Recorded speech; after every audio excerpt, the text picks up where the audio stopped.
Assalamualaikum warahmatullahi wabarakatuh. Perkenalkan, kami dari kelompok 5 akan mempresentasikan materi mengenai surat berharga derivatif. Sebelumnya, perkenalkan anggota kelompok kami, yaitu ada saya sendiri, Rosa Triana, ada rekan saya, Dwi Vina Rahmawati, ada Riza Dwi Rahmawati, dan Fauzia Nurwulandari. Untuk selanjutnya yaitu ada surat berharga derivatif. Untuk definisi derivatif itu sendiri merupakan kontrak atau perjanjian yang nilai atau peluang keuntungannya terkait dengan kinerja aset lain. Aset lain ini disebut sebagai underlying asset, sehingga surat berharga derivatif dapat didefinisikan sebagai suatu instrumen keuangan yang merupakan turunan atau derivatif aset dari instrumen utamanya atau underlying asset, baik efek yang bersifat penyertaan maupun hutang. Dan untuk jenis surat berharga derivatif yang akan kami presentasikan yaitu mengenai opsi dan waran. Opsi itu sendiri merupakan suatu tipe kontrak antara dua pihak yang satu memberikan hak kepada yang lain untuk membeli atau menjual suatu aktiva pada harga tertentu dalam jangka waktu tertentu. Sedangkan untuk waran itu sendiri adalah salah suatu surat berharga yang dikeluarkan oleh perusahaan yang memberikan hak kepada pemegangnya untuk membeli saham perusahaan dengan harga tertentu selama periode tertentu pula. Untuk selanjutnya kita masuk ke materi mengenai opsi. Yang pertama itu tipe kontrak opsi. Opsi memiliki dua tipe kontrak, yaitu opsi beli atau call option, yaitu suatu tipe kontrak yang memberikan hak kepada pembeli opsi untuk membeli atau call dari penjual opsi sejumlah lembar saham tertentu pada harga tertentu dalam jangka waktu tertentu. Dan ada opsi jual atau put option, yaitu suatu tipe kontrak yang memberikan hak kepada pembeli opsi untuk menjual atau put kepada penjual opsi sejumlah lembar saham tertentu pada harga tertentu dalam jangka waktu tertentu. Kemudian ada gaya opsi. Dilihat dari cara pelaksanaan sebuah opsi, maka terdapat dua gaya yang dikenal saat ini. Yang pertama itu ada opsi Eropa, yaitu opsi Eropa hanya dapat digunakan atau exercise pada saat jatuh tempo saja. Kemudian ada opsi Amerika, yaitu opsi Amerika dapat digunakan atau exercise setiap saat pada saat atau sebelum jatuh tempo. Kemudian ada terminologi dasar opsi, yaitu ada istilah-istilah dasar opsi yang ada 4. Yang pertama ada harga saham di pasar atau stock price yang diberi notasi P. Kemudian yang kedua harga saham jika menggunakan opsi yang disebut exercise price atau strike price dapat diberi notasi E. Dan yang ketiga harga dari opsi yang diberi notasi HO. Yang keempat ada tanggal kadaluarsa opsi, yaitu tanggal terakhir opsi dapat digunakan yang disebut dengan expiration date. Kemudian ada istilah-istilah dasar yang berhubungan dengan nilai saham di pasar dengan exercise price untuk opsi beli. Yang pertama itu ada in the money, yaitu jika harga saham lebih besar exercise price dari opsi beli. Ada at the money, yaitu jika harga saham sama dengan exercise price dari opsi beli. Ada out the money, yaitu jika harga saham lebih kecil exercise price dari opsi beli. Dan ada near the money, yaitu jika harga saham mendekati exercise price dari opsi beli. Dan ada istilah-istilah dasar yang berhubungan dengan nilai saham di pasar dengan exercise price untuk opsi jual. Yang pertama itu ada out the money, yaitu jika harga saham lebih besar exercise price dari opsi jual. Ada at the money, yaitu jika harga saham sama dengan exercise price dari opsi jual. Dan ada in the money, yaitu jika harga saham lebih kecil exercise price dari opsi jual. Materi yang selanjutnya yaitu adalah payoff dan laba dari opsi. Yang pertama ada payoff dan laba untuk opsi beli. Jika harga saham di pasar lebih rendah atau sama dengan nilai exercise opsi, maka akan lebih murah membeli saham langsung di pasar dibandingkan dengan menggunakan opsi. Maka opsi tidak akan digunakan sehingga tidak terjadi payoff atau nilai payoff adalah 0 sebagai berikut. Payoff sama dengan 0 jika P kurang dari sama dengan E. Sebaliknya, pembeli opsi beli akan diuntungkan menggunakan opsi jika harga pasar saham lebih besar dibandingkan dengan harga exercise dengan payoff sama dengan P min E jika P lebih besar dari E. Sedangkan untuk payoff dan laba untuk opsi jual, jika harga saham di pasar lebih tinggi atau sama dengan nilai exercise, maka akan lebih murah menjual saham langsung di pasar dibandingkan dengan menggunakan opsi yang dijual. Maka opsi jual tidak akan digunakan sehingga tidak terjadi payoff atau nilai payoff-nya menjadi 0. Payoff sama dengan 0 jika P lebih besar dari E. Sebaliknya, pembeli opsi jual akan diuntungkan menggunakan opsi jualnya jika harga pasar saham lebih kecil dibandingkan dengan harga exercise dengan payoff sebesar E-P jika P kurang dari E. Ya, materi yang selanjutnya yaitu adalah penggunaan opsi untuk lindungi nilai. Melindungi nilai saham dengan suatu opsi ini disebut dengan hedge-out, yang didefinisikan sebagai suatu cara menggunakan turunan-turunan untuk mengurangi atau kalau mungkin saling menghilangkan resiko dari aktiva yang akan dilindungi. Yang pertama yaitu perlindungan penurunan harga saham. Investor membeli suatu saham dengan harapan harganya akan naik, sehingga jika dijual akan mendapatkan return yang positif. Kenyataannya, harga saham dapat turun. Jika investor mempunyai opsi jual, dapat digunakan untuk memproteksi dari penurunan harga saham yang dimiliki oleh para investor. Yang kedua yaitu perlindungan kenaikan harga saham. Pada penjualan pendek, harapan investor harga saham akan turun untuk dibeli kembali.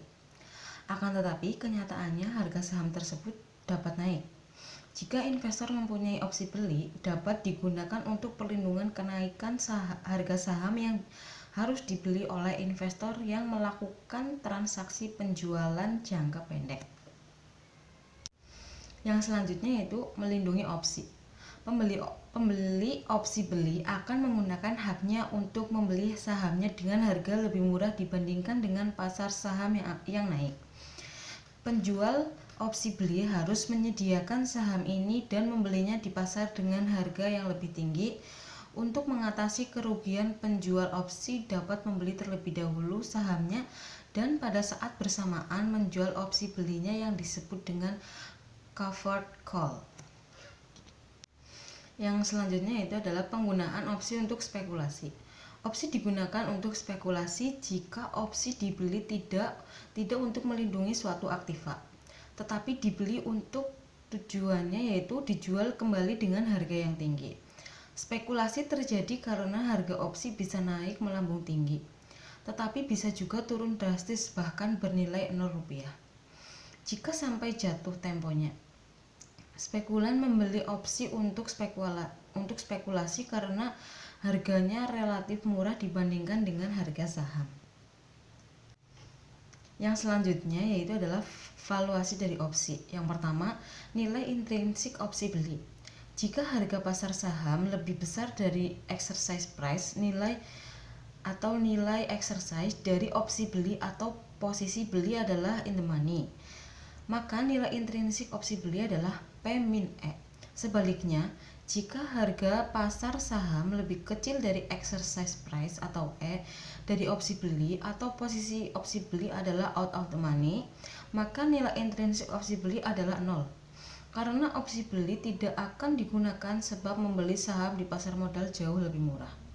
Nilai intrinsik opsi beli sama dengan maksimum atau P-E, 0.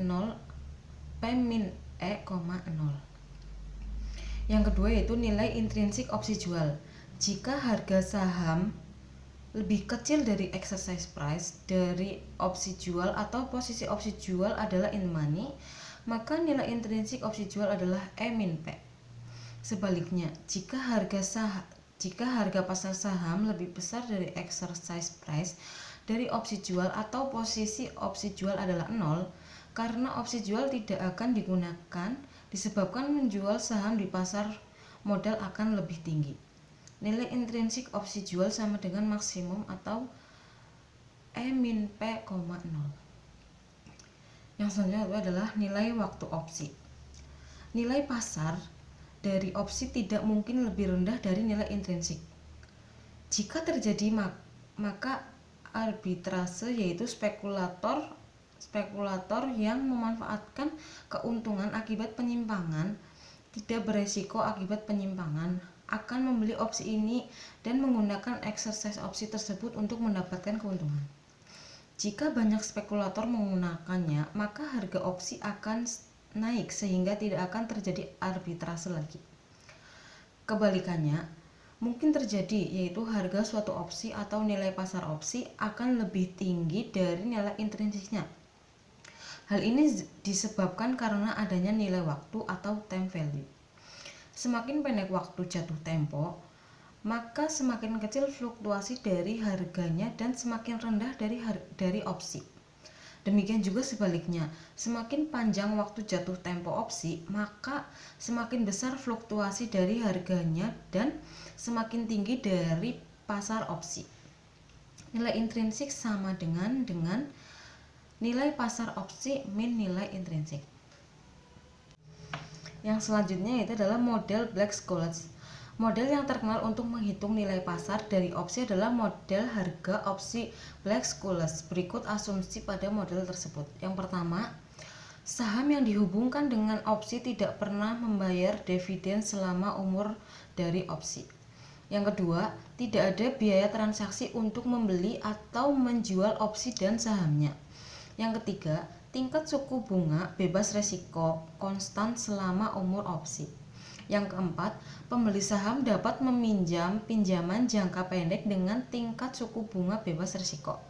Yang kelima, penjualan pendek atau short selling diizinkan dan penjual pendek akan menjual sahamnya dengan harga pasar saat itu. Yang keenam, opsi hanya dapat digunakan pada saat jatuh tempo. Yang ketujuh, pasar liquid dan pedagang semua sekuritas dapat terjadi terus-menerus. Yang terakhir yaitu harga pasar saham akan bergerak secara acak. Dan yang selanjutnya yaitu penentu-penentu dari harga opsi. Yang pertama, harga saham yang bersangkutan. Yang kedua, exercise price atau nilai exercise. Yang ketiga, waktu sisa jatuh tempo opsi. Yang keempat, deviasi standar return saham. Yang kelima, tingkat suku bunga. Dan yang terakhir atau yang keenam adalah dividen cash. Selanjutnya, saya akan melanjutkan bacaan dari Mbak Vina. Ada opsi indeks. Opsi indeks merupakan opsi yang dihubungkan dengan nilai indeks pasar. Investor dapat membeli opsi beli ataupun opsi jual untuk opsi indeks saham ini. Dengan opsi indeks saham ini, investor dapat bertransaksi berdasarkan pergerakan dari pasar. Dengan membeli opsi indeks saham ini, investor hanya perlu mengambil keputusan berdasarkan pergerakan dari pasar saja.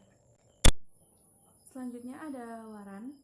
Ada jenis-jenis waran. Yang pertama ada waran ekuitas, kedua ada waran ekuitas internasional, ketiga ada waran halangan ekuitas, keempat ada waran indeks, kelima ada waran indeks halangan, keenam ada waran indeks asing, ketujuh ada waran installment atau cicilan, kedelapan ada waran endowment, kesembilan ada waran modal terlindung atau capital protected, ke-10 ada waran harga exercise rendah, ke-11 ada waran terbatas, ke-12 ada waran pendapatan premi atau premium income waran atau PIE.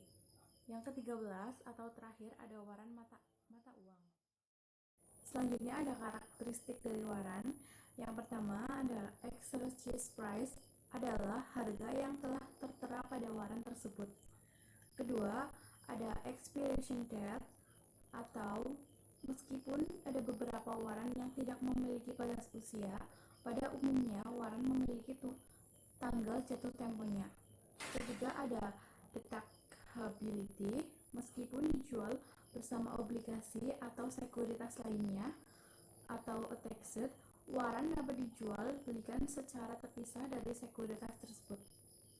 Keempat ada exercise ratio, menyatakan beberapa lembar saham yang dapat dibeli pada exercise price untuk satu lembar waran.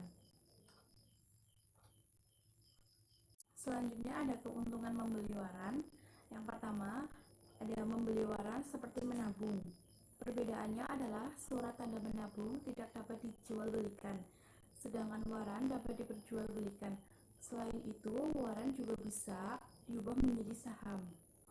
Yang kedua, dengan adanya membeli satu paket obligasi yang disertai waran, berarti investor akan mendapat penghasilan dari dua sumber, yaitu dari bunga obligasi dan dari dividen saham biasa. Akan tetapi, hanya pemegang saham yang menggunakan haknya yang akan menerima dividen tersebut. Nah, waran juga memiliki resiko. Ada 4 risiko dalam investasi waran. Yang pertama, ada investor atau pembeli waran akan menerima bunga yang lebih rendah. Kedua, kesempatan mendapatkan capital gain akan hilang. Ketiga, penambahan jumlah saham yang beredar juga akan menurunkan EPS. Keempat, menurunnya EPS atau earning per share pendapatan per saham. Pendapatan juga akan diperoleh oleh investor waran. Yang pertama ada bunga waran, yaitu pendapatan berupa bunga akan diperoleh oleh investor yang membeli waran yang menyertai obligasi. Dengan membeli obligasi, otomatis investor akan mendapatkan bunga. Kedua, dividen. Waran adalah hak untuk membeli saham pada harga dan waktu tertentu. Karena itu merupakan hak. Jika investor menggunakan haknya, berarti akan mendapatkan saham. Sebagai pemegang saham akan mendapatkan dividen. Selanjutnya ada capital gain. Capital gain bias diperoleh bila pemegang obligasi yang disertai waran menjualnya dengan harga yang lebih tinggi dari harga ketika memperolehnya. Capital gain bias diperoleh jika pemegang obligasi yang disertai waran mendapatkan diskon pada saat melakukan pembelian. Selanjutnya akan dibacakan oleh Mbak Fauzia. Untuk selanjutnya ada artikel penelitian yang berjudul Opsi Saham pada Pasar Modal di Indonesia, Studi Pasar Opsi saat Pasar Opsi masih berlangsung di Bursa Efek Indonesia oleh Shanti Dewi dan Ishak Ramli. Selanjutnya yaitu ada pendahuluan. Pasar opsi di pasar modal Indonesia sudah tidak berjalan sejak tahun 2010. Padahal, opsi saham sebagai derivatif merupakan suatu instrumen keuangan yang diharapkan akan mengamankan resiko saham yang bersangkutan. Suatu kesepakatan antara dua pihak yang mempunyai suatu nilai tertentu yang ditetapkan berdasarkan harga sesuatu yang lain oleh McDonald 2003. Dengan menggunakan derivatif, maka investor atau pengusaha dapat mengalihkan risiko keuangannya karena mereka telah melindungi diri dari ketidakpastian atau hedging the risks. Karena derivatif dapat dengan mudah diperdagangkan di pasar uang, maka derivatif dipercaya sebagai instrumen yang liquid atau mudah cair karena investor atau pengusaha dapat menguangkan derivatif di pasar uang dengan relatif cepat dikala mereka membutuhkan uang.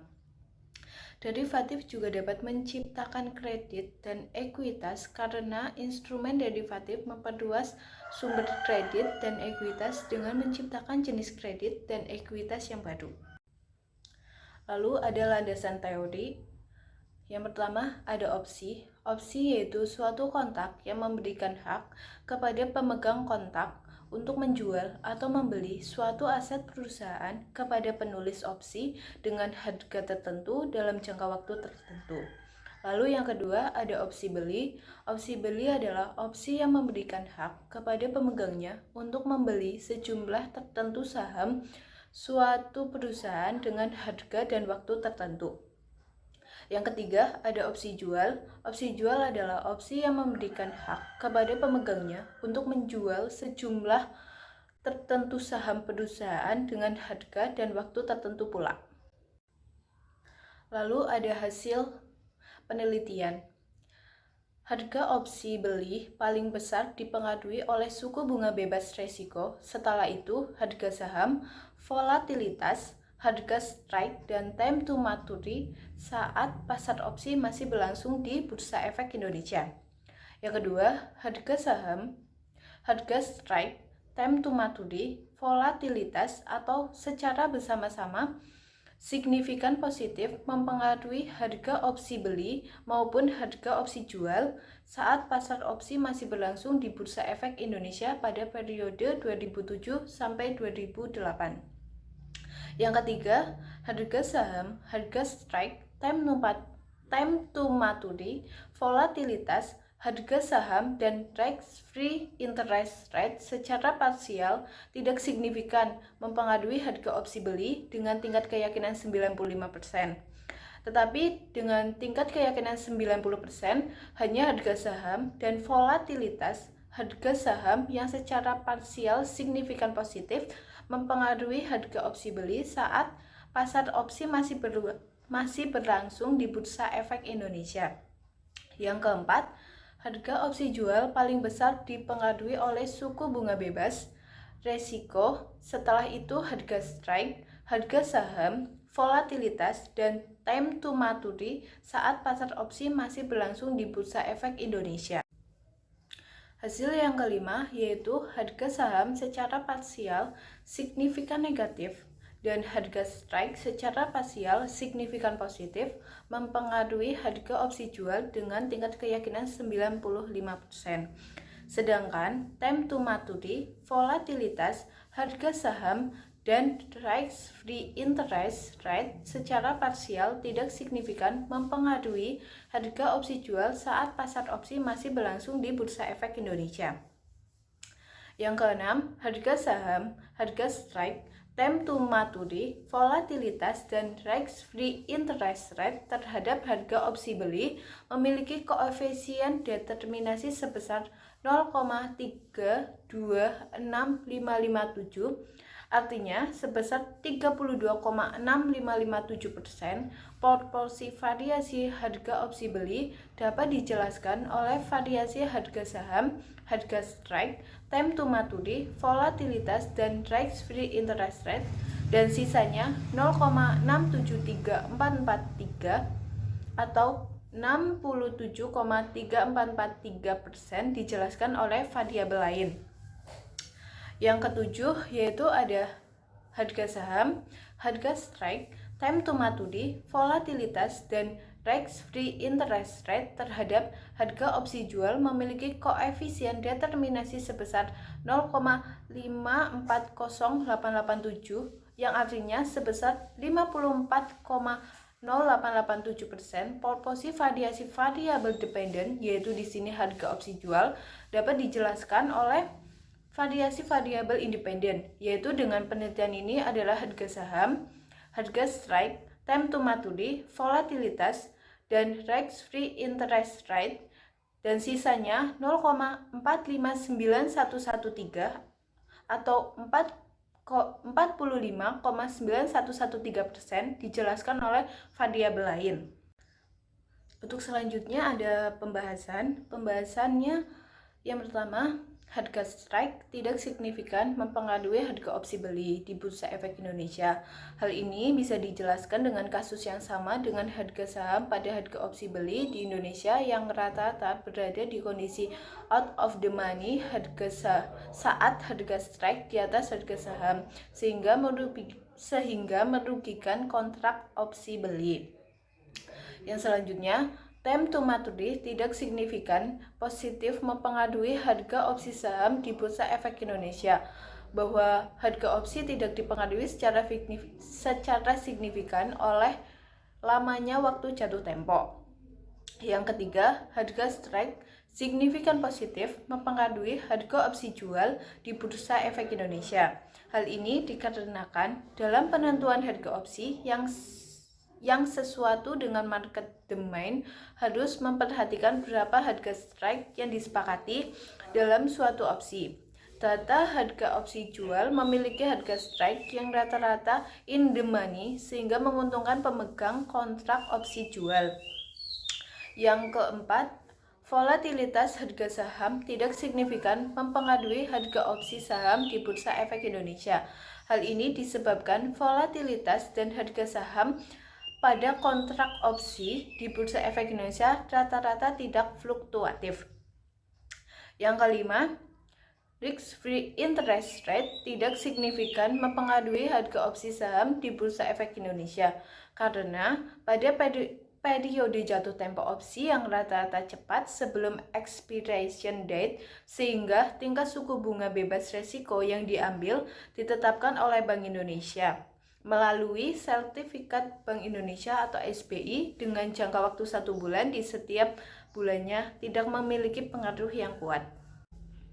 Untuk selanjutnya yaitu ada kesimpulan. Kesimpulan dari artikel penelitian ini yaitu harga saham, harga strike, time to maturity, volatilitas, dan risk-free interest rate secara bersama-sama signifikan positif mempengaruhi harga opsi saham, baik itu harga opsi beli maupun harga opsi jual di Bursa Efek Indonesia periode 2007 sampai 2008 saat pasar opsi masih berlangsung. Harga saham tidak signifikan mempengaruhi harga opsi beli di Bursa Efek Indonesia. Berdasarkan hasil pengujian yang dilakukan oleh penulis, diketahui bahwa harga strike tidak signifikan mempengaruhi harga opsi beli di Bursa Efek Indonesia. Time to maturity tidak signifikan positif mempengaruhi harga opsi saham di Bursa Efek Indonesia. Volatilitas harga saham tidak signifikan mempengaruhi harga opsi saham di Bursa Efek Indonesia. Bahwa risk-free interest rate tidak signifikan mempengaruhi harga opsi saham di Bursa Efek Indonesia.